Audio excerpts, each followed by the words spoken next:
بسم اللہ الرحمن الرحیم ان الحمد للہ نحمده ونستعینه ونستغفره من يهده اللہ فلا مضل له ومن يضلل فلا هادي له واشهد ان لا الہ الا اللہ وحده لا شریک له واشهد ان سیدنا ونبینا وحبیبنا وشفیعنا وقرۃ اعیننا محمدا عبده ورسولہ صلی اللہ تبارک و تعالی علیہ وعلی آلہ واصحابہ وازواجہ وذریتہ وبارک وسلم تسلیما کثیرا اما بعد فاعوذ باللہ من الشیطان الرجیم بسم اللہ الرحمن الرحیم ولمن صبر وغفر ان ذلک لمن عزم الامور وقال تعالی واصبر وما صبرک الا باللہ وقال تعالى لئن شكرتم لأزيدنكم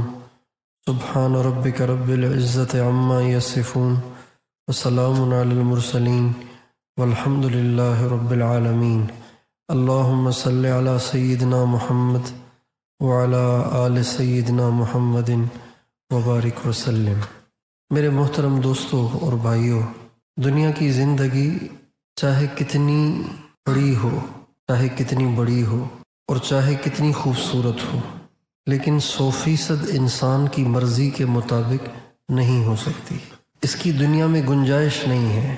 اگر یہ ساری دنیا اور جو کچھ دنیا میں ہے یہ سب کا سب ایک انسان کی مرضیوں اور اس کی چاہتوں کو پورا کرنے کے لیے صرف کر دیا جائے تو بھی انسان کی خواہشات اور مرضیاں اور چاہتیں اتنی ہیں کہ دنیا کم پڑ جائے گی۔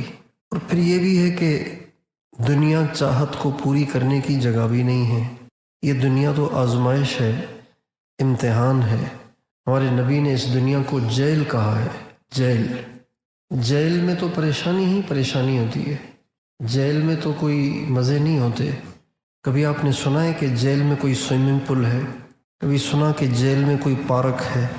کبھی سنا کہ جیل میں کوئی سپر اسٹور ہے اور کوئی فاسٹ فوڈ کی دکان ہے اور کوئی خواہشات کو پورا کرنے کا سامان ہے؟ جیل میں تو نہیں ہوتا یہ۔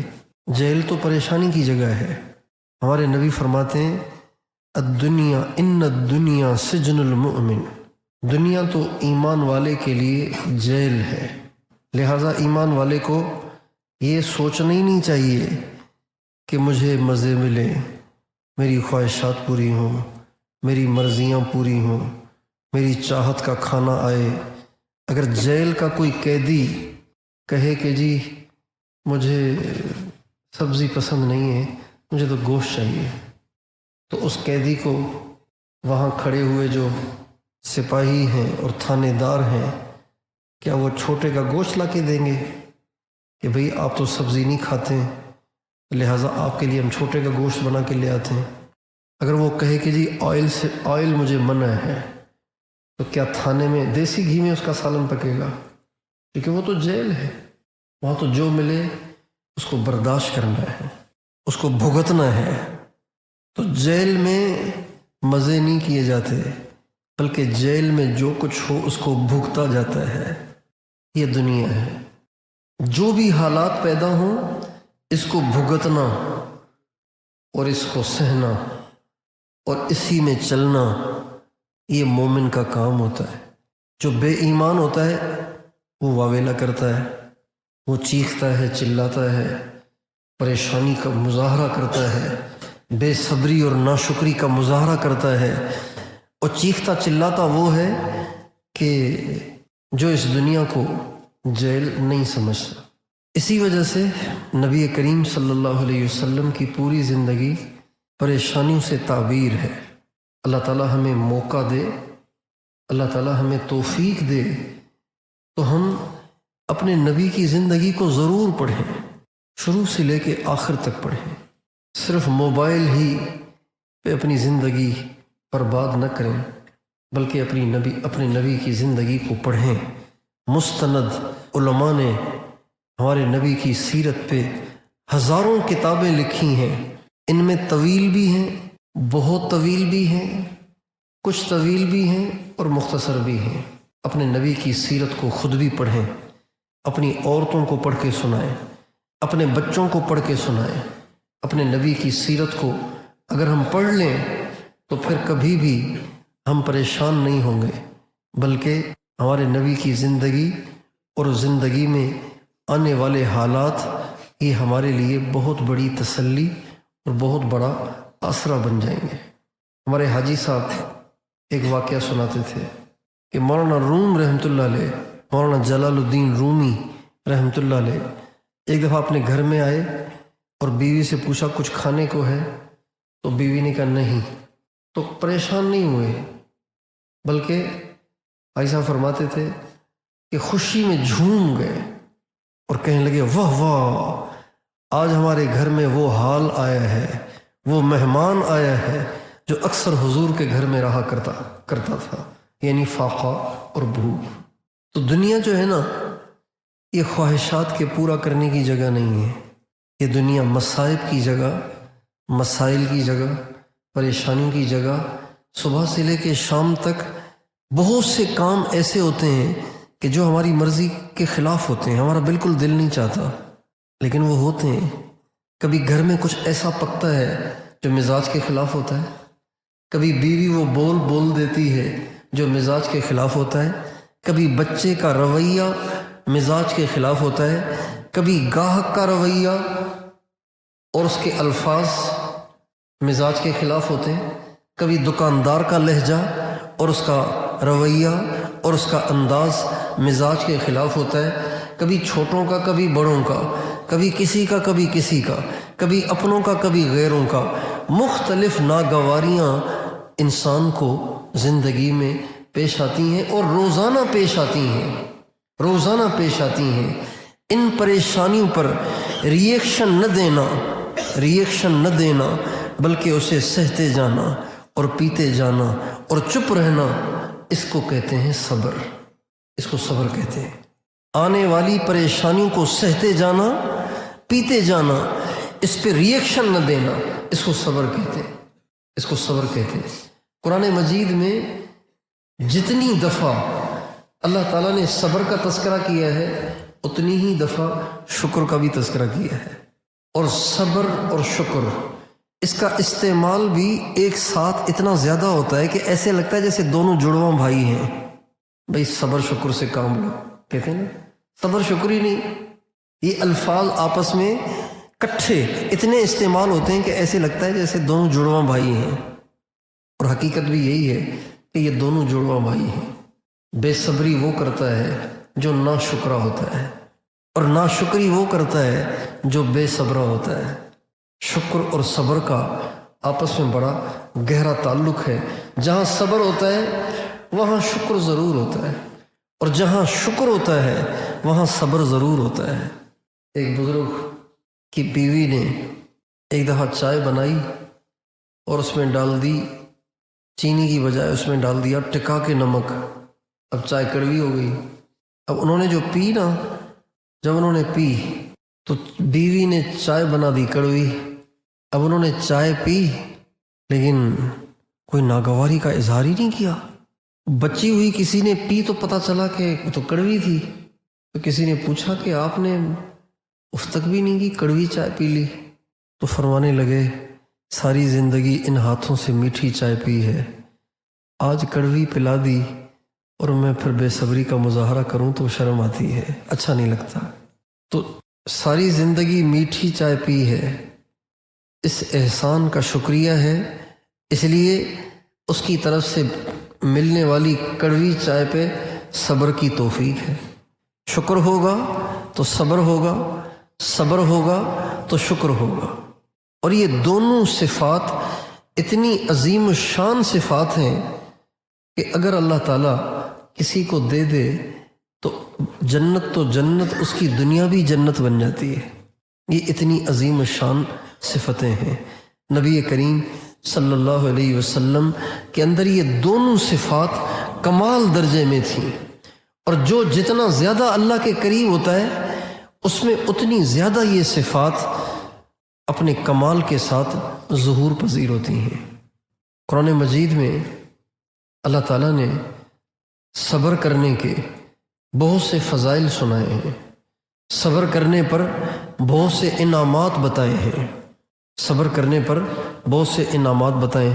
چنانچہ ارشاد ہے انما یوفی الصابرون اجرہم بغیر حساب، صبر والوں کو جو اجر ملے گا وہ گن گن کے نہیں، بے حساب ملے گا۔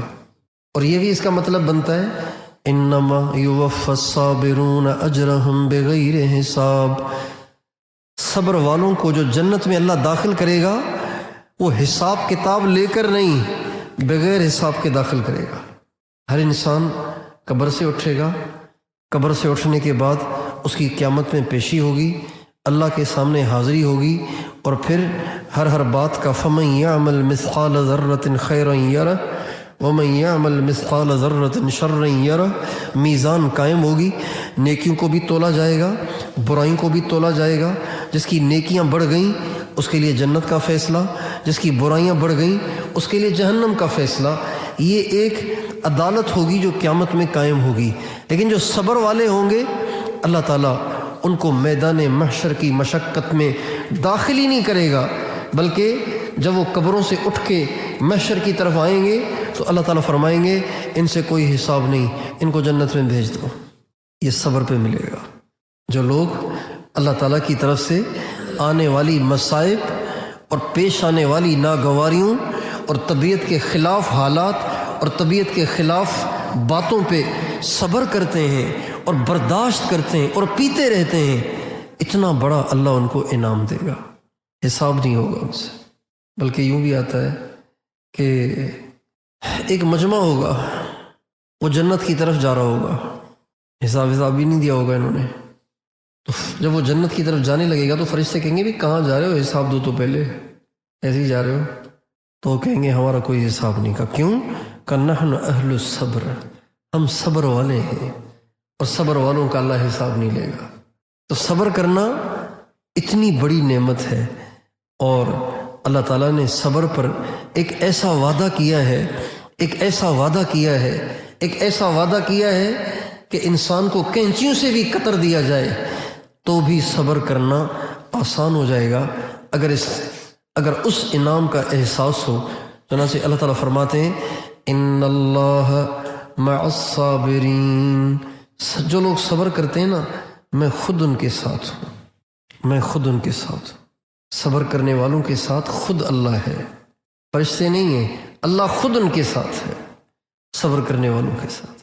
حضرت ام سلیم رضی اللہ تعالیٰ عنہ ہمارے نبی کی خدمت میں حاضر ہوئیں اور آ کر اپنے گھر کی تنگی اور فاقے اور بھوک کی انہوں نے شکایت کی۔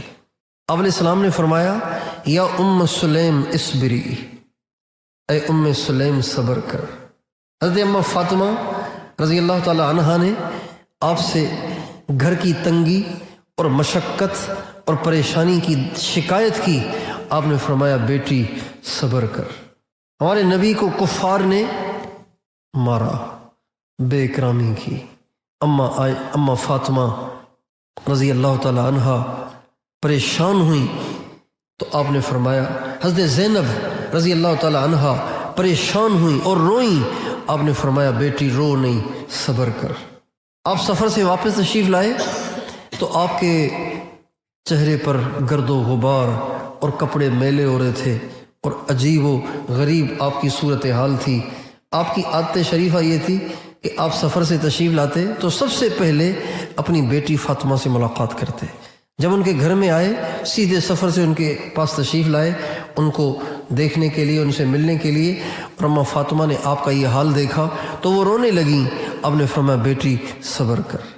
صحابہ کے گھروں میں کوئی فوت کی ہوتی آپ فرماتے صبر کرو۔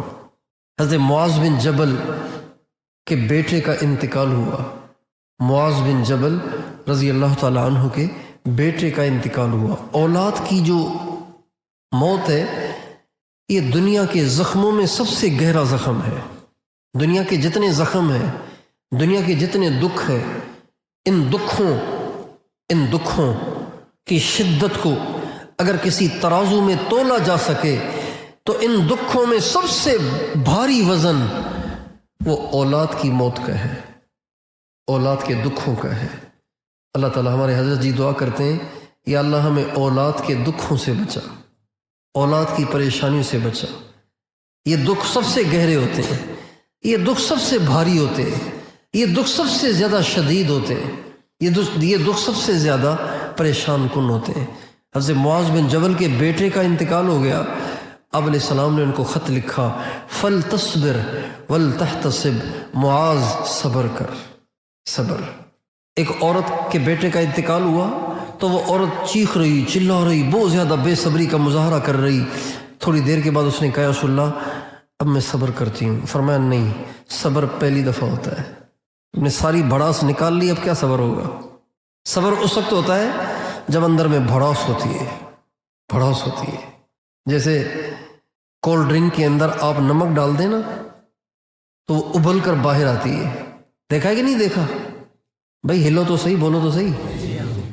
کولڈ ڈرنک میں آپ تھوڑا سا نمک ڈال دیں گے نا تو وہ ابل کر باہر کی طرف دوڑے گی، وہ جو مشروب ہے وہ باہر کی طرف نکلنے کی کوشش کرے گا۔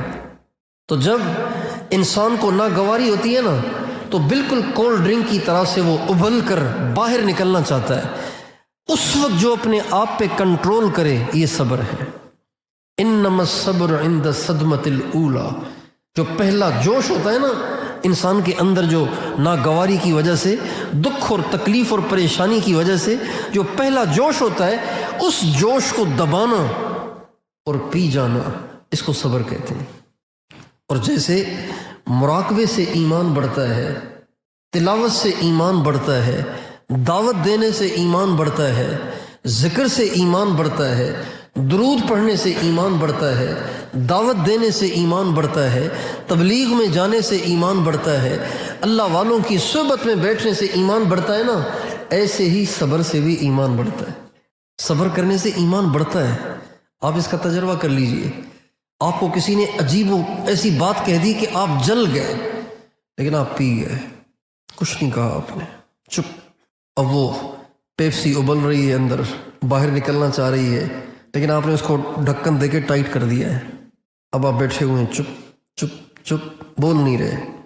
آہستہ آہستہ وہ جو جھاگ باہر نکلنا چاہ رہی ہے، آہستہ آہستہ وہ پگھلنا شروع ہو جائے گی اور آپ کی طبیعت ٹھنڈی ہو جائے گی۔ اب جب ٹھنڈی ہو جائے گی نا تو اس وقت آپ اپنے دل میں ایمان کی وہ حلاوت محسوس کریں گے جو آپ اس کے بغیر محسوس نہیں کر سکتے۔ یہ صبر سے ہوتا ہے۔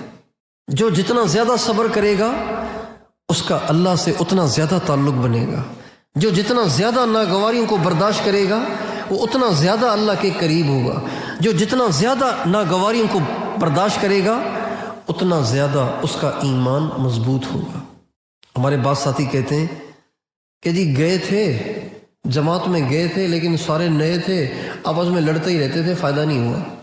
تو میں ان سے عرض کرتا ہوں بھائی آپ کو بے شک نئے ساتھیوں کے ساتھ مسائل سیکھنے کا موقع نہیں ملا ہوگا، ظاہری باتیں سارے ہیں، غیر عالم تو مسائل کون سکھائے گا؟ اور آپ کو نئی صورتیں یاد کرنے کا موقع بھی نہیں ملا ہوگا، اس لیے کہ سارے ویسے ہی ان پڑھ تھے۔ اور بے شک آپ کو 6 نمبروں کی نئی نئی حدیثیں بھی یاد کرنے کو نہیں ملی ہوں گی، اس لیے کہ کوئی پرانا آدمی بھی ساتھ نہیں تھا، کوئی مذاکرے بھی نہیں ہوئے ہوں گے، اس لیے کہ پرانا ساتھی ساتھ نہیں تھا، لیکن سارے نئے تھے، صبر کرنے کا تو موقع تھا نا، صبر تو سیکھ سکتے تھے۔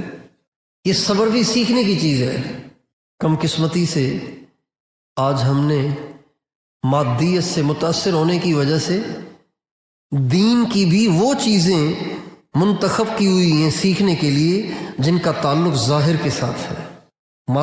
مادیت کے ہم دیوانے ہوئے ہیں، لہٰذا دین کی بھی وہ چیزیں ہم نے سیکھنے کے لیے منتخب کی ہوئی ہیں کہ جن میں ذرا کوئی شہرت ورت ہے، کوئی نام نمود ہے اور کوئی سبحان اللہ اور واہ واہ ہے، ان کو ہم نے انتخاب کیا ہوا ہے۔ اچھا بیان سیکھنے کی ہر ایک کوشش کرتا ہے، اچھی تقریر سیکھنے کی ہر ایک کوشش کرتا ہے، اچھا قرآن پڑھنے کی ہر ایک کوشش کرتا ہے، اچھی نعت پڑھنے کی ہر ایک کوشش کرتا ہے۔ اب یہ سارے دین کے کام ہیں، لیکن صبر سیکھنے کی کوشش نہیں کرتے، حالانکہ صبر کا درجہ تو ان سب سے بڑا ہے۔ شکر سیکھنے کی کوشش نہیں کرتے، حالانکہ شکر کا درجہ ان سب سے بڑا ہے۔ دنیا سے بے رغبتی ہو، دنیا کی طرف دل کا رجحان اور میلان نہ ہو، اس کو نہیں سیکھتے۔ اللہ پہ بھروسہ ہو، اس کو نہیں سیکھتے، اللہ پر بھروسے پر تقریر سیکھنے کو کام سمجھتے ہیں، اللہ پر بھروسہ سیکھنے کو کام نہیں سمجھتے، اللہ پر یقین کی تقریر کو اہمیت دیتے ہیں، لیکن اللہ پاک پر بذات خود یقین کو ہم اہمیت نہیں دیتے۔ یعنی ایک یہ ہے کہ بھئی مجھے یقین پہ تقریر کرنا آ گئی ہے، اب میں جب یقین کی بات کرتا ہوں تو مجمع ہل کے رہ جاتا ہے، متاثر ہو جاتا ہے، لیکن ایک یہ ہے کہ مجھے اللہ پہ کتنا یقین ہے، مجھے اللہ پہ کتنا بھروسہ ہے، میں اللہ سے اپنی پریشانیوں کے وقت کتنی دعائیں کرتا ہوں، مجھے اللہ پہ کتنا اطمینان ہے، اس کی طرف رجحان نہیں ہے۔ اس لیے میرے دوستو، صبر سیکھنے کی چیز ہے، صبر ایک عظیم الشان صفت ہے جس کو سیکھنے کی ضرورت ہے۔ نبی کریم صلی اللہ علیہ وسلم کے پاس ایک بدو آیا، آپ تشریف فرما تھے، سردی کا زمانہ ہوگا، آپ نے ایک ایسی چادر اوڑھی ہوئی تھی، ایک ایسی شال اور چادر اوڑھی ہوئی تھی جس کا جو کنارہ ہے نا، یہ کنارہ جو ہے اس پہ کڑھائی ہوئی ہوئی تھی۔ جب کڑھائی ہوتی ہے تو وہ جو کنارہ ہے وہ سخت ہو جاتا ہے، سخت کڑھائی کی وجہ سے سخت ہوتا ہے، تو وہ جو کنارہ تھا وہ آپ کی گردن سے چپکا ہوا تھا، آپ کی گردن مبارک سے چپکا ہوا تھا۔ وہ بدو آیا، نہ ادب نہ آداب، نہ کوئی بات کرنے کی تمیز، نہ کوئی بات کرنے کا ڈھنگ، اس نے آپ کی چادر کو پکڑا اور زور سے کھینچا۔ مال غنیمت آیا ہوا تھا بہت سارا، ہمارے نبی کی چادر کو پکڑ کے اس نے زور سے کھینچا، اتنے زور سے کھینچا کہ اس چادر کے اس سخت کنارے کی وجہ سے ہمارے نبی کی گردن چھل گئی، گردن چھل گئی۔ حرکت تو اس نے یہ کی اور زبان سے کہنے لگا، المال لیس مال ابیک اعطنی مما آتاک اللہ، یہ مال تیرے باپ کا نہیں ہے، اللہ کا مال ہے، یہ مال تیرے باپ کا نہیں ہے، اس میں سے کچھ مجھے بھی دو۔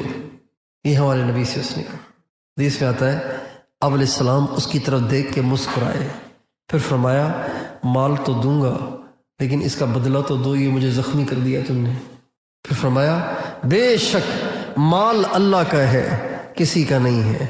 پھر آپ نے فرمایا اس کے اونٹ کو غلے سے بھر دو، اس کو صبر کہتے ہیں، آنے والی ناگواریوں کو پی جانا اور اس پہ کوئی ری ایکشن نہ دینا۔ آپ دیکھیں اس وقت اکثر جو جھگڑے ہیں گھروں میں یا باہر، یہ بے صبری کی وجہ سے، بے صبری کی وجہ سے۔ اس لیے جب ہم رشتے کریں نا اپنی بچی کے لیے، اگر کوئی دولہا تلاش کر رہے ہیں اور کسی اپنے بیٹے کے لیے کوئی دلہن تلاش کر رہے ہیں، تو صرف یہ نہ دیکھیں کہ رنگ کیسا ہے، گورا ہے کہ کالا ہے، یہ نہ دیکھیں، یہ بھی دیکھیں کہ صبر بھی ہے کہ نہیں۔ زندگی گزارنے کے لیے، زندگی ساتھ گزارنے کے لیے، محبتوں والی زندگی اور ساتھ جوڑ والی زندگی گزارنے کے لیے رنگ روپ نہیں چاہیے، جوڑ والی زندگی گزارنے کے لیے صبر چاہیے، شکر چاہیے۔ حضرت اسماعیل علیہ السلام اور حضرت ہاجرہ وہ مکے میں رہتے تھے، حضرت ابراہیم علیہ السلام فلسطین میں رہتے تھے۔ اللہ کے حکم سے ان دونوں کو، ماں بیٹے کو یہاں چھوڑ گئے تھے، تو اب یہاں بیٹا بڑا ہونے لگا، پہلے ذبح کرنے کا حکم ہوا، اللہ تعالیٰ نے بچا لیا، امتحان میں پاس کر دیا، پھر بچہ بڑا ہوا، بالآخر بیٹے کی شادی ہو گئی، حضرت اسماعیل کی شادی ہو گئی۔ قبیلہ جرہم ایک قبیلہ تھا جو وہاں سے گزر رہا تھا، انہوں نے حضرت ہاجرہ سے پوچھا کہ اس پورے علاقے میں کہیں پانی نظر نہیں آتا، آپ کے پاس ماشاءاللہ اچھا پانی ہے، زمزم کا چشمہ نکلتا تھا، تو اگر آپ اجازت دیں تو ہم بھی یہیں ڈیرا ڈال لیں۔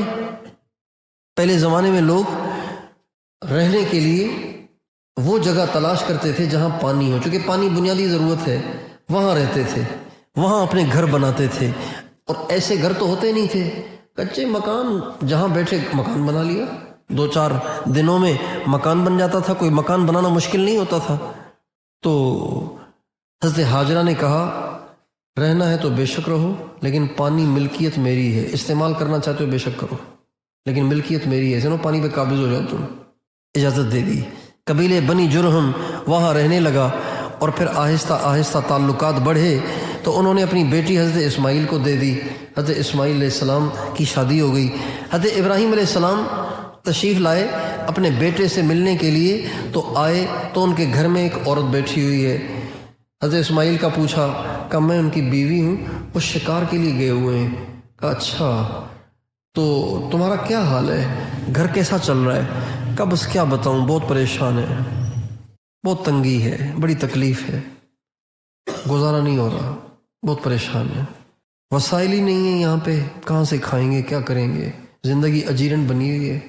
ابراہیم علیہ السلام نے کہا اچھا ٹھیک ہے، تو آپ کے خاوند جب آ جائیں نا تو ان کو میرا روپ اور بتا دینا کہ اس شکل کا ایک شخص آیا تھا اور وہ کہہ کے گیا ہے چوکھٹ تبدیل کر لو۔ کیا کر لو؟ چوکھٹ تبدیل کر لو۔ حضرت اسماعیل علیہ السلام شکار سے واپس آئے تو بیوی نے بتایا ایک بڑے میاں آئے تھے اور یہ شکل تھی اور آپ کا پوچھ رہے تھے، پھر مجھ سے حال حوال پوچھا، میں نے حال حوال بتایا، ہم پریشان ہیں۔ پھر کہنے لگے کہ تمہارا خاوند آئے تو اس کو کہنا چوکھٹ بدل دو۔ کہنے لگے اچھا، اوہو، وہ تو میرے والد صاحب تھے، وہ تو اللہ کے خلیل تھے، ابراہیم علیہ السلام تھے، اور پتہ ہے وہ مجھے کیا کہہ کے گئے؟ وہ مجھے کہہ کے گئے کہ تجھے طلاق دے دوں، اس لیے کہ ناشکری عورت گھر میں اچھی نہیں ہوتی، ناشکری عورت ہمیشہ مسائل اور پریشانیوں کا باعث بنتی ہے، کیونکہ ناشکری پہ اللہ کی پکڑ آتی ہے، آزمائشیں آتی ہیں، پریشانیاں آتی ہیں۔ جو عورت ناشکری ہو اس گھر سے کبھی مسئلے ختم ہی نہیں ہوں گے، جو عورت ناشکری ہو اس کے گھر سے کبھی مسئلے ختم نہیں ہوتے، کوئی نہ کوئی مسئلہ ہر وقت اس کے گھر میں رہتا ہے، کوئی نہ کوئی ٹینشن ہر وقت اس کے گھر میں رہتی ہے۔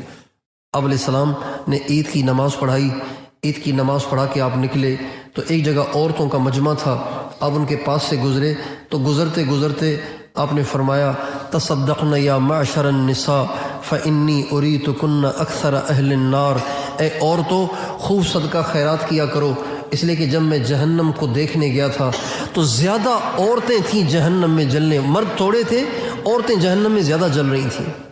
تو عورتوں نے کہا یا رسول اللہ اس کی کیا وجہ ہے؟ آپ نے فرمایا اس لیے کہ ایک تو تم لان تان زیادہ کرتی ہو، اور دوسری وجہ یہ ہے کہ تم اپنے خاوندوں کی ناشکری بہت کرتی ہو۔ تھوڑی سی پریشانی آ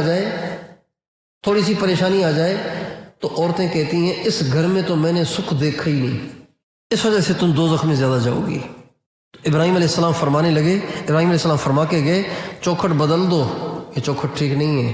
چنانچہ اسماعیل علیہ السلام نے اس کو طلاق دے دی۔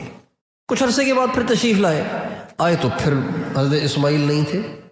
ہاں بھائی کہاں ہے اسماعیل؟ کہا جی وہ تو شکار پہ گئے ہوئے ہیں۔ کہا اچھا تو کیا حال ہے؟ کہا اللہ کا شکر ہے۔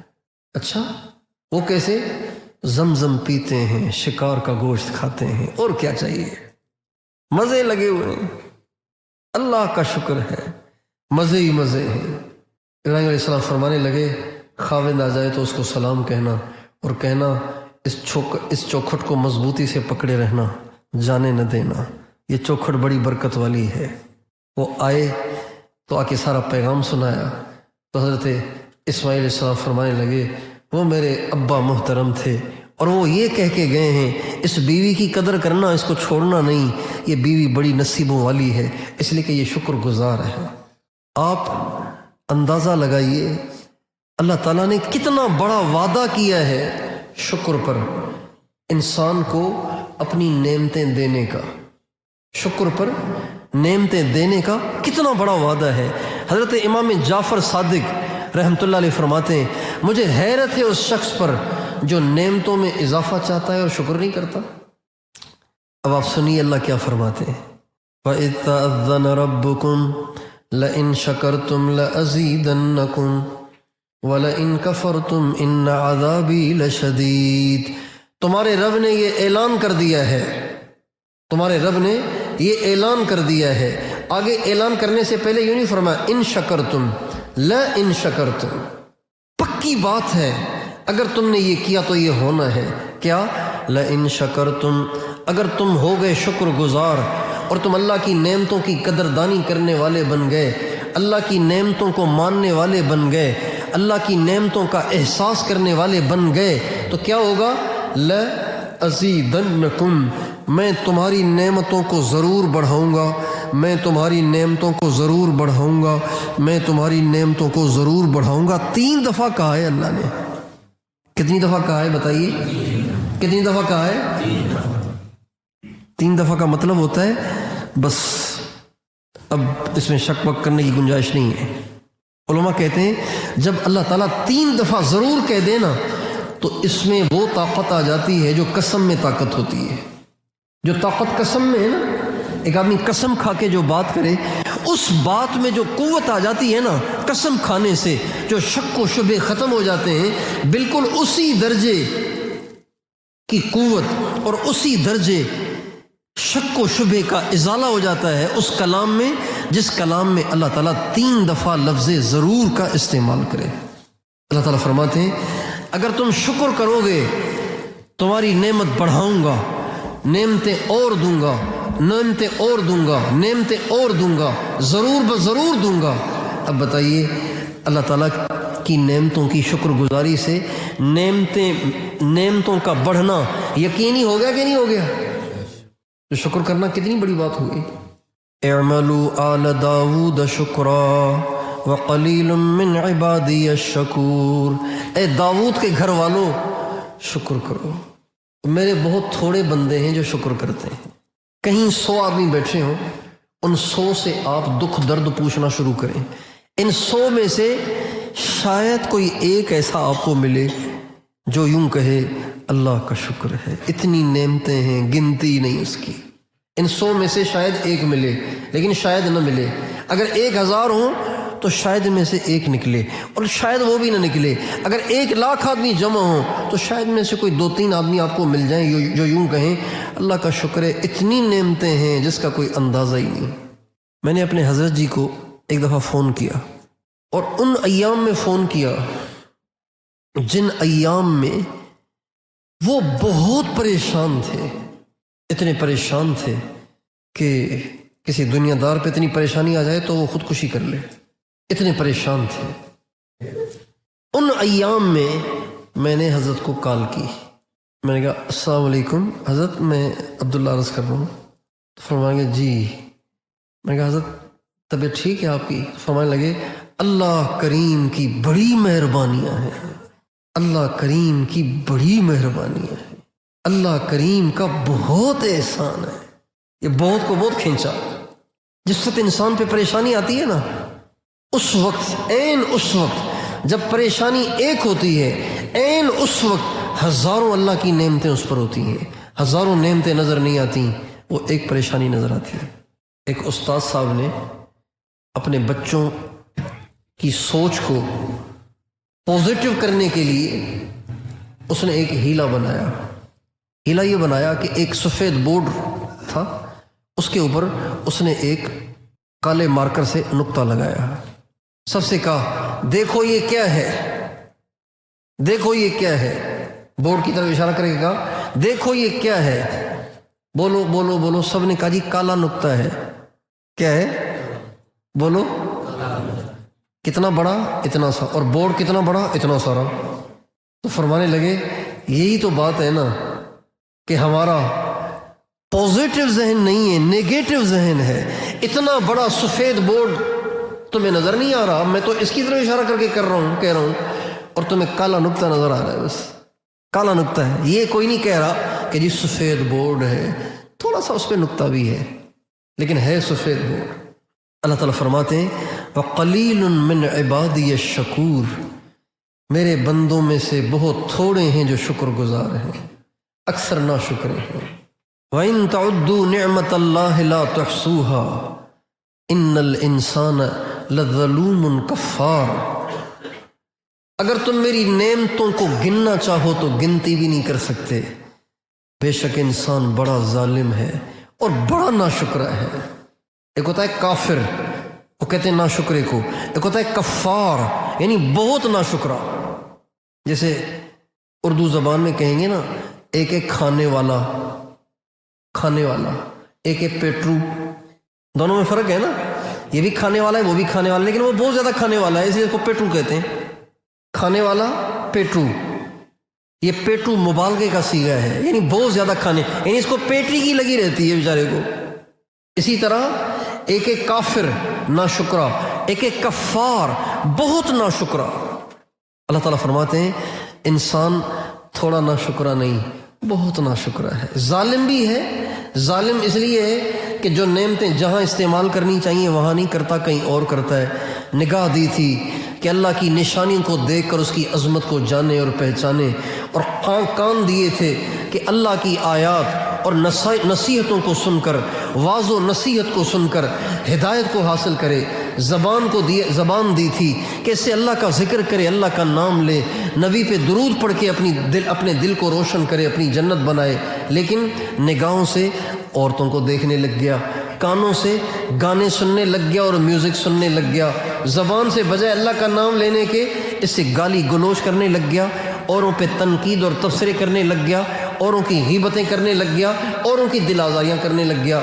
تو جو چیز جس کام کے لیے دی گئی تھی اس کو وہاں استعمال نہیں کر رہا، کہیں اور کر رہا ہے، اس لیے ظالم ہے۔ ظالم بھی ہے، ناشکرا بھی ہے۔ اگر کوئی انسان اس صبر اور شکر ان دونوں صفات کو اپنے اندر جمع کر لے، اس کی دنیا بھی جنت بن سکتی ہے۔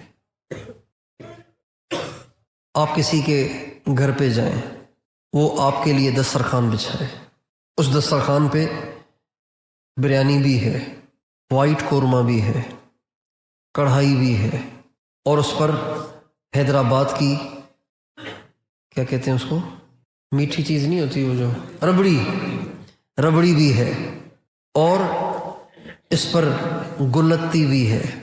میں دیکھ رہا ہوں منہ گیلے ہو رہے ہیں صرف سن کے۔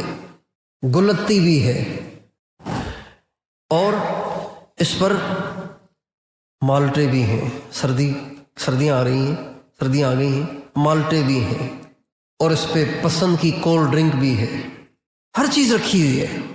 اور پھر اس کے ساتھ ڈرائی فروٹ کی بھی بھرمار ہے، بادام بھی رکھے ہوئے ہیں، کاجو بھی رکھے ہوئے ہیں، سب کچھ رکھا ہوا ہے۔ اللہ کی شان، پلیٹ میں سالن کسی نے ڈالا تو کوئی مکھی گر گئی۔ اب اگر کوئی اس مکھی کی وجہ سے اس میزبان کو کوسنے بیٹھ جائے، شرم ہی نہیں آتی تم لوگوں کو، مہمان آیا ہے اور سالن میں مکھی گری ہوئی ہے، مکھی اس نے پکڑ کے تو نہیں ڈالی نا، تو گر گئی ہے۔ یہ تو نہیں کہ اس نے مکھیاں شکار کی ہیں اور پھر آپ کے سالن میں پھینکی ہیں، ایسا تو نہیں کیا اس نے، مکھی گر گئی ہے۔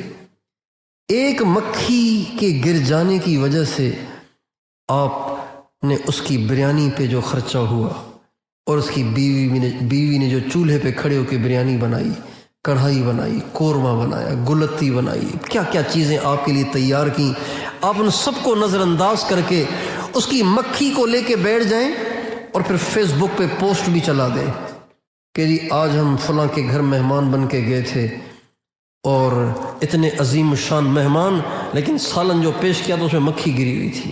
بتائیے یہ کوئی انسانیت ہے؟ آپ بتائیے۔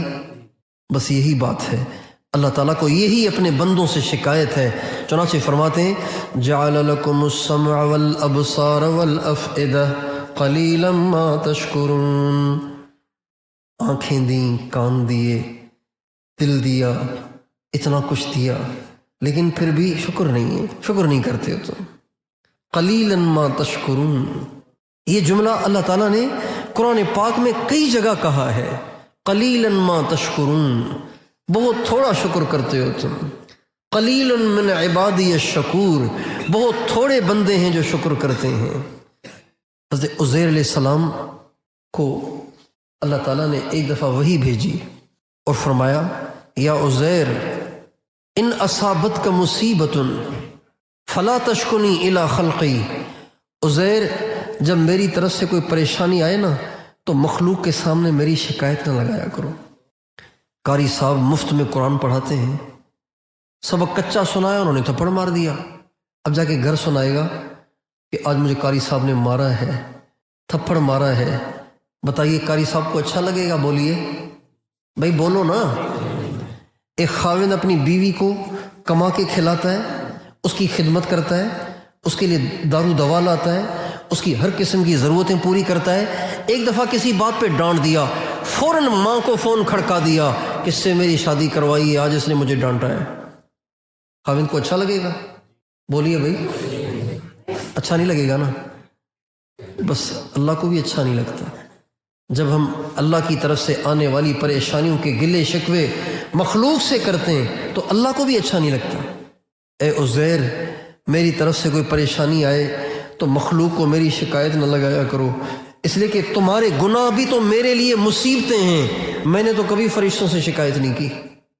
فقد اصابتنی منک مصائب کثیرۃ فلا اشکوک الی ملائکتی، تم جو میری نافرمانیاں کرتے ہو یہ بھی میرے لیے مصیبتیں ہیں، لیکن میں نے تو کبھی فرشتوں کو شکایت نہیں کی۔ دیکھو میرے بندے کیا کر رہے ہیں، لطف سجن دم بدم قہر سجن گاہ گاہ، این بھی سجن واہ واہ اون بھی سجن واہ واہ۔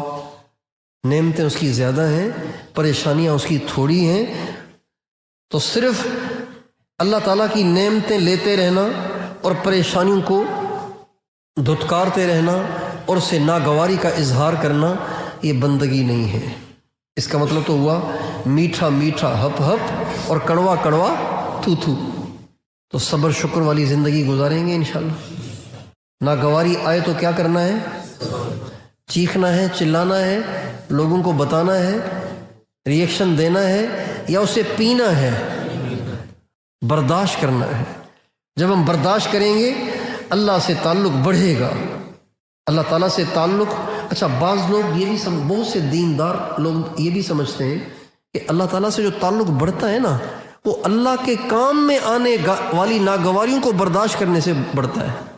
لہٰذا چلے میں گئے، تشکیل ایسی جگہ ہوئی جہاں ناواقف لوگ تھے، اب گشت میں نکلے تو اس نے دھکا دیا، بیچارے نالی میں گر گئے، اور یہ کہا جاؤ جاؤ جا کے کشمیر میں تبلیغ کرو، یہاں آ جاتے ہو تبلیغ کرنے کے لیے، ہم سارے مسلمان ہیں، بڑے آئے ہو ہمیں اسلام سکھانے کے لیے، دفع ہو جاؤ یہاں سے۔ یہ کہہ کے اس نے دھکا دیا تو بیچارے نالی میں گر گئے۔ اب اس موقع پہ وہ ساتھی کہے گا صبر کرنا ہے، اس لیے کہ طائف میں بھی یہی ہوا تھا، لیکن گھر میں آیا، چلا لگا کے اب گھر میں آیا۔ ایک دفعہ رات کو آیا دیر سے، 2 بج گئے مثلاً، 2 بجے گھر آیا اور بیوی سے کہا بیوی بیگم سر میں بہت درد ہو رہا ہے، پھٹ رہا ہے سر، ذرا مالش تو کر دو۔ ان کا سارا دن آج مہمان آئے ہوئے تھے، میرا تو سر پھٹ رہا ہے، اور کوئی تمہیں ٹائم ہی نہیں ملتا آ کے میری نیند خراب کرتے ہو۔ اب اس نے جو یہ 2 جملے کہے نا، اب اس پہ صبر نہیں کرے گا، اس لیے کہ دیندار طبقہ یہ سمجھتا ہے کہ صبر کا جو مظاہرہ کرنا ہے نا، وہ کرنا ہے صرف تبلیغ میں، یہاں تھوڑی کرنا ہے، بیوی کو تو ڈنڈا دینا ہے۔ دکان پہ آیا اور ملازم آیا دیر سے، ملازم سے کہا کہ بھائی تم دیر سے کیوں آتے ہو یار، تنخواہ پوری لیتے ہو، آتے دیر سے ہو۔ تو ملازم کو برداشت کرنا چاہیے نا، ملازم نے بھی کہہ دیا صرف یہی کام ہے کیا، اور بھی تو ہمارے بہت سارے کام ہیں، آخر وہ بھی تو نمٹانے ہوتے ہیں۔ اب اس پہ ریئیکشن، اب یہاں پہ صبر نہیں کرے گا، ریئیکشن دے گا، اس لیے کہ ذہن بنا ہوا ہے کہ صبر کرنا ہے اللہ کے راستے میں، یہاں صبر نہیں کرنا ہے، یہاں پینا نہیں ہے، یہاں پہ ریئیکشن دینا ہے، یہاں پہ ڈنڈا دکھانا ہے، یہاں پہ 2-4 لگا بھی دینی ہے۔ محلے والے نے پریشان کیا، ریئیکشن دے گا، بھائی پریشان کرے گا، ریئیکشن دے گا، بلکہ باپ بھی اگر کوئی ایسی بات کہے گا تو اس کو بھی ریئیکشن دے گا، اس لیے کہ ذہن بنا ہوا ہے کہ صبر جو کرنا ہے وہ وہاں کرنا ہے جہاں طائف میں ہوا تھا۔ دعوت دیتے ہوئے جب پتھر پڑے تو اس پہ صبر کرنا ہے، نہیں میرے دوستو، زندگی میں آنے والی ہر موڑ کی ہر پریشانی پر صبر کرنا ہے، اس کو پینا ہے، اس کو سہنا ہے، اس پہ ریئیکشن نہیں دینا، صبر اس کا نام ہے۔ اور جب کبھی ہم پر پریشانی آئے تو عین اس وقت اللہ تعالیٰ کی طرف سے ہونے والی نعمتوں کو سوچیں گے تو اس پر صبر کرنا ہمارے لیے آسان ہو جائے گا۔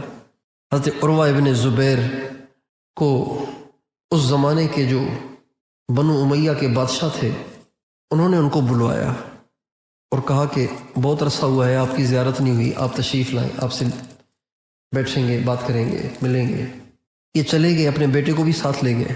اللہ کی شان، ان کا بیٹا کسی استبل میں گیا، گھوڑوں کے استبل میں گیا، گھوڑے نے لات ماری، بچہ شہید ہو گیا۔ بیٹا شہید ہو جائے کتنی بڑی آزمائش ہے۔ کچھ لوگ تعزیت کے لیے آئے اور آ کے کہا کہ حضرت ہمیں پتہ چلا آپ مسافر ہیں سفر میں، بیٹا آپ کا فوت ہو گیا، بہت بڑے صدمے کی بات ہے، تو فرمانے لگے اللہ نے ایک ہی بیٹا دیا ہے، باقی تو سارے سلامت ہیں۔ اب یہ اتنی برداشت کیسے آ گئی؟ یہ سوچ کر کہ سارے لے لیتا تو میں کیا کر سکتا تھا، اللہ کے سامنے تو ہم سارے بے بس ہیں، سارے بھی تو لے سکتا ہے، شکر ہے کہ سارے نہیں لیے، ایک ہی لیا ہے۔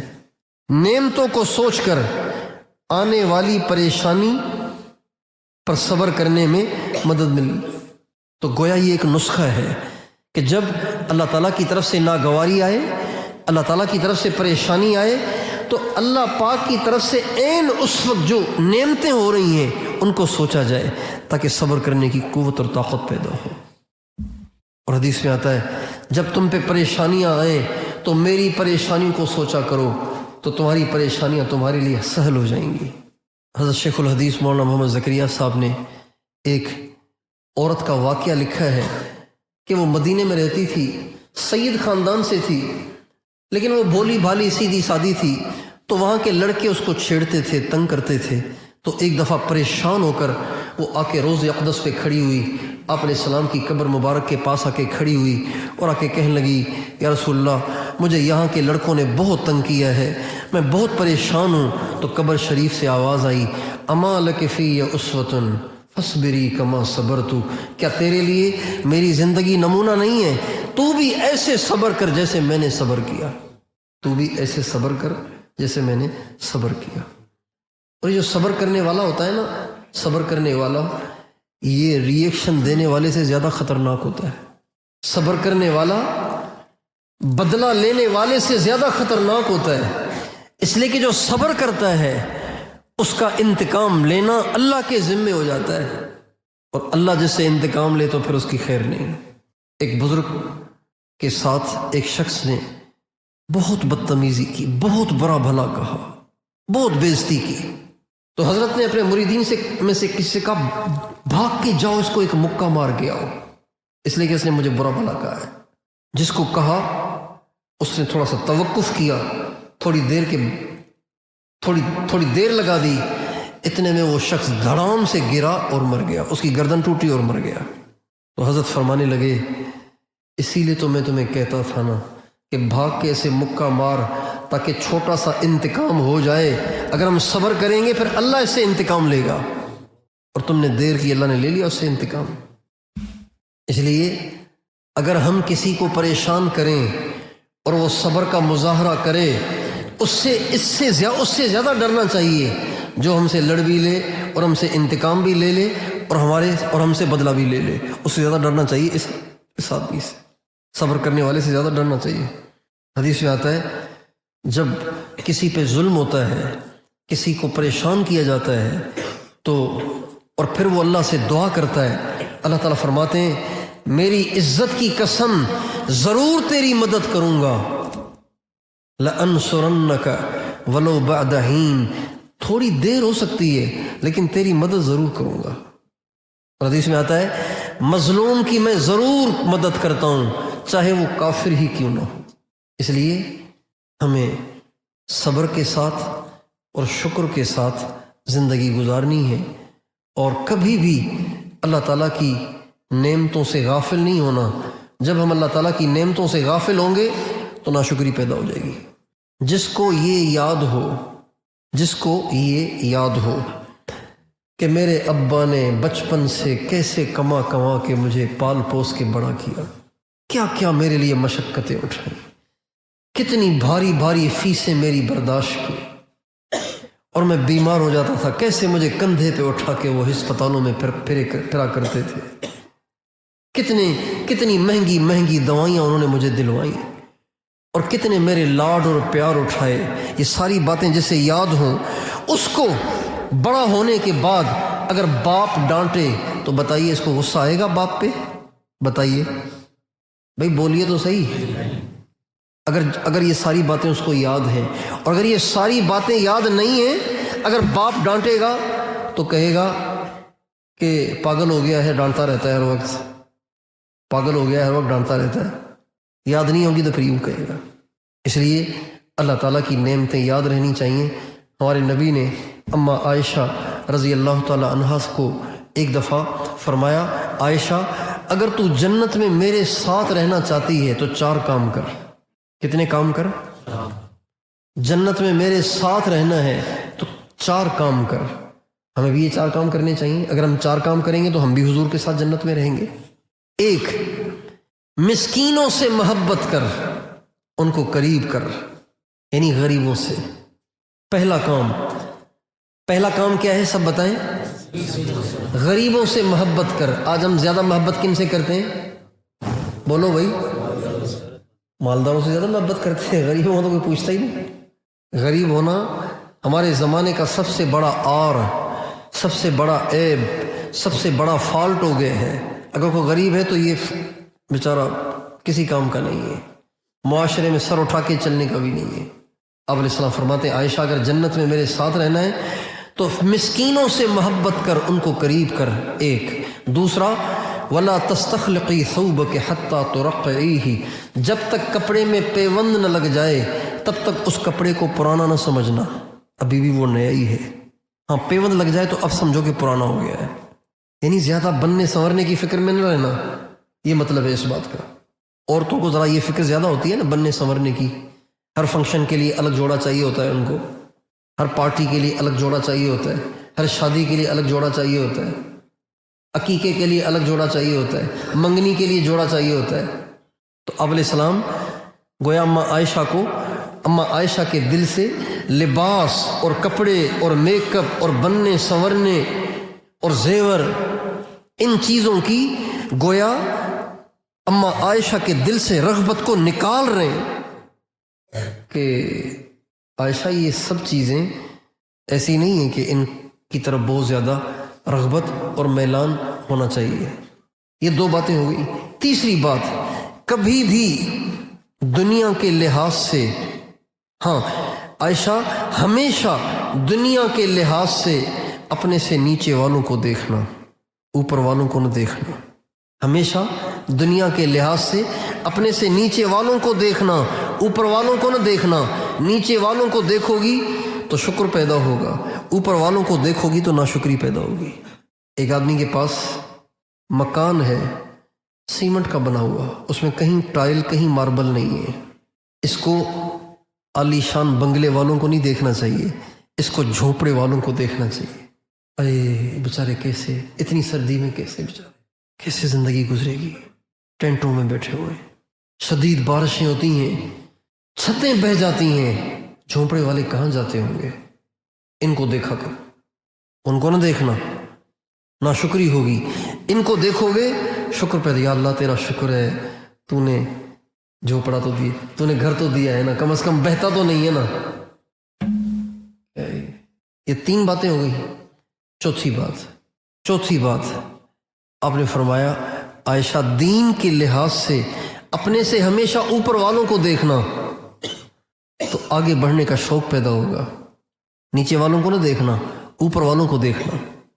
یعنی جو 5 نمازیں پڑھ رہا ہے وہ یہ نہ دیکھے کہ یہ تو 4 پڑھ رہا ہے، شکر ہے میں 5 تو پڑھ رہا ہوں نا، وہ یہ نہ دیکھے، بلکہ وہ یہ دیکھے کہ میں تو ابھی فرض ہی پڑھ رہا ہوں بھائی، میرا تو ایمان کمزور ہے، یہ تو ماشاءاللہ تہجد بھی پڑھتا ہے، اللہ کرے گا ہم بھی کبھی پڑھیں گے تہجد، یہ تو اس کا تو چلہ لگا ہوا ہے، میرا تو اللہ کا شکر ہے 4 مہینے لگے ہوئے ہیں۔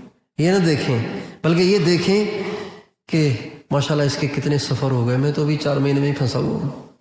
دین کے لحاظ سے اوپر والوں کو دیکھنا اور دنیا کے لحاظ سے نیچے والوں کو دیکھنا، یہ 4 باتیں ہمارے نبی نے اپنی سب سے پیاری بیوی حضرت اما عائشہ رضی اللہ تعالیٰ عنہا سے فرمائی ہیں، اور یہ 4 باتیں ایسی ہیں اگر کوئی کر لے نا اس کی دنیا بھی جنت بن جائے گی۔ یہ جتنی دماغ میں باتیں سوار رہتی ہیں جس کی وجہ سے ہم سوچ کے نفسیاتی مریض ہوتے رہتے ہیں، اگر ہم ان 4 باتوں پہ عمل کر لیں تو یہ ساری ہمارے دل دماغ کی ٹینشنیں ختم ہو جائیں، سکون آ جائے۔ اور ہم نے اس کا تجربہ بھی کیا ہے کہ واقعی انسان اگر اس طریقے سے اپنی یہ سوچ بنائے نا تو بڑا سکون ملتا ہے۔ اس پہ ایک میں لطیفہ پہلے بھی ایک دفعہ سنایا ہے، آج پھر سنا دیتا ہوں، اگر آپ تھکے نہیں ہیں تو۔ تھکے تو نہیں ہیں؟ ایک لطیفہ سن لیں۔ ایک شخص آئے ایک بزرگ کے پاس، کہنے لگے جی میں بہت پریشان ہوں۔ کہ کیا مسئلہ ہے؟ کہ چھوٹا سا گھر ہے، اتنی تنگی ہے، بچے بیوی، تو بچے شور کرتے رہتے ہیں، سونے کا موقع ہی نہیں ملتا، بہت پریشان ہوں، اتنی گنجائش نہیں کہ بڑا گھر خریدوں۔ اچھا، سر جھکا لیا۔ اب اس نے سمجھا کہ یہ مراقبے میں چلے گئے ہیں، اب کوئی الہام ہوگا، کوئی وظیفہ بتائیں گے جس کی وجہ سے گھر چوڑا ہو جائے گا، یا پھر کوئی آسمان سے پیسے برسیں گے جس سے نیا گھر آ جائے گا۔ مراقبہ کیا، مراقبے کے بعد سر اٹھایا، کہ ایسے کرو اپنے گھر میں ایک مرغی رکھو، مرغا، مرغی نہیں مرغا۔ ان کا اچھا ماشاءاللہ بالکل ٹھیک ہے، رکھیں گے ضرور، مرغے سے کوئی برکت آئے گی، کچھ ہوگا۔ اس نے مرغا جا کے خریدا، اور اب وہ مرغا سارا دن اذانے دے۔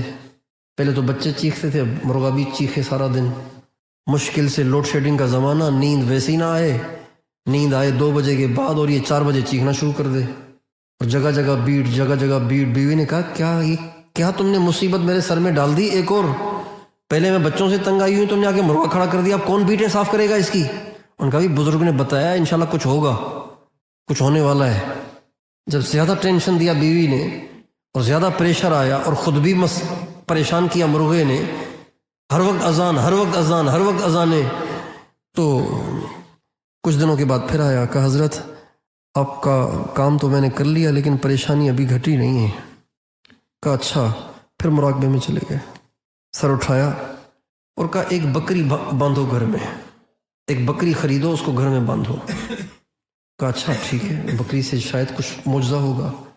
گیا، بکری خریدی، آ کے اس کو گھر میں باندھ دیا۔ اب مرغا تو صرف بیٹیں ڈالتا تھا، اب بکری نے تو موتنا بھی شروع کر دیا، پیشاب بھی کرنا شروع کر دیا۔ اب باندھنا بھی گھر میں ہے، چونکہ بزرگ نے کہا ہے۔ اب بیوی نے کہا خاوند کا دماغ خراب ہو گیا، پتہ نہیں کون سے پاگل کے پاس جاتا ہے یہ، پہلے ہی گھر چھوٹا اور اس میں پہلے ہی شور اور پہلے ہی پریشانی، پہلے مرغا لے آیا، بکری لے آیا، وہ بھی سارا گھر میں۔ اب میں بچوں کی کروں یا مرغے کی کروں کہ بکری کی کروں؟ چند دن برداشت کیا اور بالآخر پریشان ہو کے پھر آیا، حضرت آپ نے فرمایا تھا بکری، وہ بھی باندھ تو لی ہے لیکن ہوا نہیں ہے ابھی کچھ بھی۔ بزرگ پھر مراقبے میں چلے گئے۔ کچھ دیر کے بعد سر اٹھایا، کہا گدھا باندھ دو گھر میں۔ کہا واقعی؟ کہاں آپ باندھیں انشاءاللہ فائدہ ہوگا۔ اب ادھر ادھر سے لے دے کے بیچارہ گدھا لے آیا، آ کے گھر میں باندھ دیا۔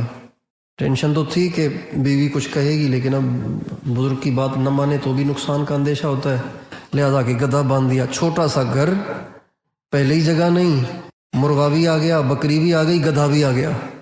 اب گدھے کا تو آپ کو پتہ ہی ہے پھر کیا کرتا ہے گدھا، لید بھی، پیشاب بھی اتنا کرتا ہے کہ باقاعدہ جیسے گھر دھل رہا ہو اس سے۔ اور پھر اس کی آواز تو قرآن نے کہا ہے ان انکر الاصوات لصوت الحمیر، سب سے زیادہ بھونڈی آواز گدھے کی ہوتی ہے۔ تو اب گدھا سارا دن ہینگے، اب جس کے پاس گدھا بندھا ہوا ہو بتائیے نیند آئے گی اس کو؟ ویسے ہی خاموش کھڑا رہے پھر بھی نیند نہیں آئے گی، گدھا بندھا ہوا ہے پاس۔ اب بیچارہ برداشت کرتا رہا، ادھر سے مرغا اذانے دے، وہ خاموش ہو تو بکری میں شروع کر دے، وہ خاموش ہو تو گدھا ہینگنا شروع کر دے، پتہ نہیں گھر ہے چڑیا گھر ہے، عجیب سا نظام بن گیا۔ پریشان ہو کے بہت دن گزر گئے، اب تو بس عاجز ہو کے آیا، کہا حضرت اللہ کے واسطے کچھ کریں، مزید برداشت نہیں ہے۔ حضرت نے کہا اچھا، مراقبہ کیا، پھر سر اٹھایا، کہا مرغا نکال دو، کہا نہیں، کہا گدھا نکال دو۔ اب گدھا نکال دیا۔ کچھ دن کے بعد پھر آیا مراقبے کی مجلس میں، بزرگ نے خود ہی پوچھا ہاں بھائی کیا حال ہے؟ کہا جی کچھ تھوڑی سی بہتری ہے لیکن بس دعا کریں، مسئلہ تو ہے۔ پھر حضرت نے مراقبہ کیا، کہا بکری نکال دو، بکری بھی نکال دی۔ پھر کچھ دن کے بعد آیا ملاقات کے لیے، کہا ہاں بھائی کیا حال ہے؟ کہا کچھ بہتری ہے پہلے سے، دعا کریں مزید بہتری ہو۔ انہوں نے کہا اچھا، مراقبہ کیا، پھر کہا کہ بھائی مرغا نکال دو گھر سے، مرغا بھی نکال دیا۔ اب آیا، کہاں بھائی کیا حال ہے؟ کہا ماشاءاللہ اتنا بڑا گھر ہے، خالی خالی ہے، کوئی مسئلہ ہی نہیں، صاف ستھرا بھی ہے، خالی خالی بھی ہے۔ تو یہ انسان کا مزاج ہے کہ جب اس پہ پریشانی آئے تو اس وقت جو اللہ کی نعمتیں ہیں نا وہ نہیں سوچتا، اس وقت بھی اللہ کی نعمتیں ہوتی ہیں۔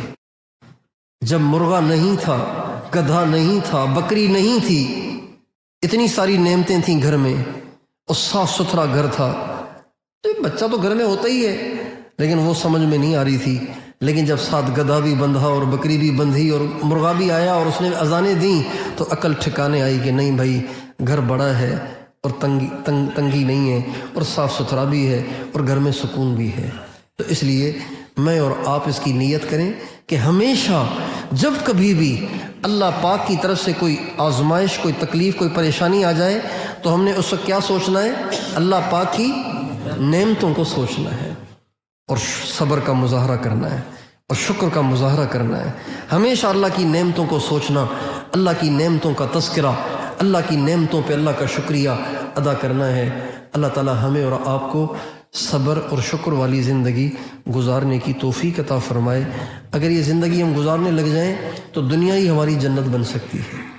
تو اس لیے ہمیں اپنے گھر والوں کو یہ عنوان سنانا چاہیے کہ صبر اور شکر کی زندگی ہماری ہونی چاہیے۔ بے صبری اور ناشکری اللہ تعالیٰ کی طرف سے بے برکتیوں کے آنے کا باعث ہے اور گھروں میں پریشانی کے آنے کا باعث ہے۔ جب کبھی آپ اپنے گھر والوں کی زبان سے ناشکری کا بول سنیں، فوری طور پر استغفار کرنا شروع کر دیں اور اپنے گھر والوں کو پیار سے سمجھائیں کہ نہیں، ناشکری نہیں کرنی۔ بچہ سنتا ہی نہیں ہے، مانتا ہی نہیں ہے اور پریشان کرتا ہے، یہ کرتا ہے، وہ کرتا ہے، تو اب اس کو پیار سے اللہ کی نعمتیں یاد دلائیں۔ ان سے کہیں آپ کی آنکھیں تو ٹھیک ہیں نا، کان بھی ٹھیک ہیں، زبان بھی ٹھیک ہے، گردے بھی ٹھیک ہیں، معدہ بھی ٹھیک ہے، جگر بھی ٹھیک ہے، اللہ نے سر چھپانے کو گھر بھی دیا ہوا ہے، پنکھے بھی دیے ہوئے ہیں، بلب بھی دیے ہوئے ہیں، پیشاب آ رہا ہے، پاخانہ آ رہا ہے، کھانے کو روٹی مل رہی ہے، کتنی اللہ کی نعمتیں ہیں۔ اگر یہ تھوڑی سی پریشانی آئی ہے تو پھر اس پہ صبر کرنا چاہیے، واویلا نہیں کرنی چاہیے۔ انسان کا مزاج ہے کہ مجھے ایسی بکری ملے کہ جو نہ پیشاب کرے، نہ مینگنیاں دے، صرف دودھ دے، نہ گھاس کھائے۔ تو بھئی دنیا میں ایسی کوئی بکری ہے بتائیے کہ جو دودھ بھی دے، مینگنیاں نہ دے، پیشاب بھی نہ کرے، گھاس بھی نہ کھائے؟ تو کوئی پلاسٹک کی بکری ہوگی جس میں آپ کو دودھ بھرنا پڑے گا، پھر نکالنا پڑے گا۔ جہاں سے دودھ ملے گا وہاں سے مینگنیاں بھی آئیں گی، جہاں سے دودھ ملے گا وہاں سے پیشاب بھی آئے گا، جہاں سے دودھ آئے گا اس کو گھاس بھی کھلانی پڑے گی۔ اسی طرح جب نعمتیں آئیں گی تو پریشانی بھی آئے گی۔ کوئی گلاب کا پھول آپ نے کبھی ایسا دیکھا ہے کہ جس کے آس پاس کانٹے نہ ہوں؟ بتائیے بھائی، گلاب کے پھول کی شاخ میں کانٹے ہوتے ہیں کہ نہیں ہوتے ہیں؟ دیکھا ہے کبھی گلاب کا پھول؟ جدید دور ہے، اب تو نظر ہی نہیں آتی ہیں، وہ لوگ کھیتوں میں نہیں جاتے اور آرٹیفیشل چیزیں اتنی آ گئی ہیں۔ اب تو آج کل تو ہار بھی جو پہناتے ہیں نا وہ بھی پلاسٹک کا بنا ہوا۔ اللہ اکبر، اتنی ترقی کر لی ہے دنیا نے کہ ہار بھی پہناتے ہیں پلاسٹک والا، اور گھر میں جو گملے رکھے ہوئے ہیں ان میں جو پھول لگے ہوئے ہیں وہ بھی پلاسٹک والے۔ تو گلاب کا جو پھول ہوتا ہے نا، اس کی جو شاخ ہوتی ہے نا وہ کانٹے دار ہوتی ہے، اس میں بہت سے کانٹے ہوتے ہیں، حالانکہ آگے جا کے گلاب ہوتا ہے۔ تو گلاب ملتا ہے کانٹوں سے گزر کر، اور گلاب ملتا ہے کانٹوں کے ساتھ۔ تو ہمیں اگر گلاب چاہیے تو کانٹوں کو برداشت کرنا چاہیے۔ اللہ تعالی ہمیں صبر اور شکر والی زندگی گزارنے کی توفیق عطا فرمائے۔ وآخر دعوانا ان الحمد للہ رب العالمین۔